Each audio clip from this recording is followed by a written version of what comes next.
দেখ রিফাত, তুই যদি মারুফের বোনরে নিয়ে ভেগে যাস তাহলে কিন্তু দুটো পরিবারের মান সম্মান চলে যাবে, একটা ঝামেলা সৃষ্টি হবে।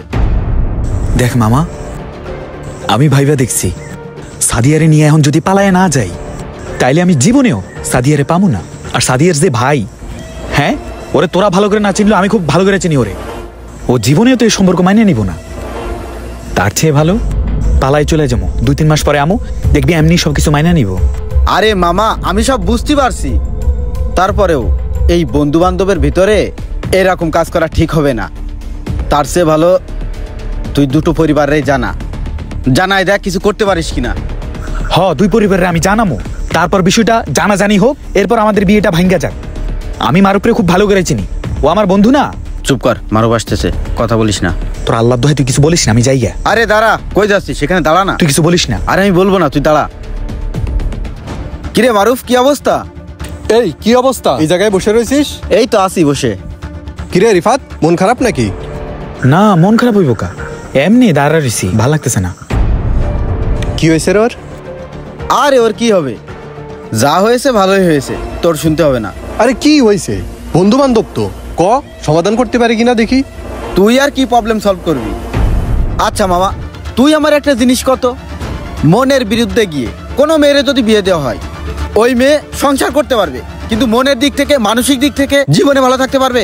আসলে মামা, কারো মনের বিরুদ্ধে আসলে কোনো কিছু করা ঠিক না। এখন রিফাতের কেস কি? ওর গার্লফ্রেন্ডের কি কোনো জায়গায় বিয়ে হয়ে যাচ্ছে? আর বলিস না সে কথা। এই কিছু বলিস না ভাই। মারুফ ওই তেমন কিছু না।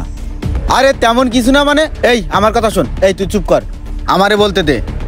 আসলে মারুফ, একটা বিষয় হচ্ছে কি, রিফাত সাদিয়ারে খুব পছন্দ করে, সাদিয়াও রিফাতরে খুব পছন্দ করে।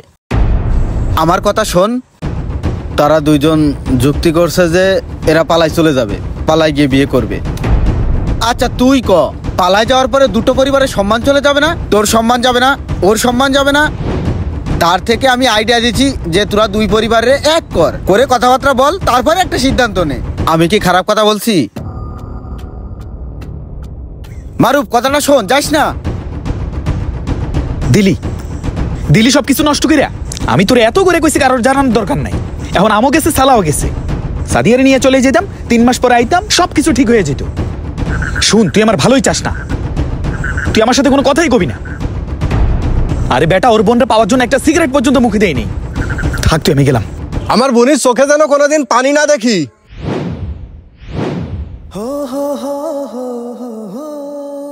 রিফাত, মামা কাজ হয়ে গেছে, মামা কাজ হয়ে গেছে।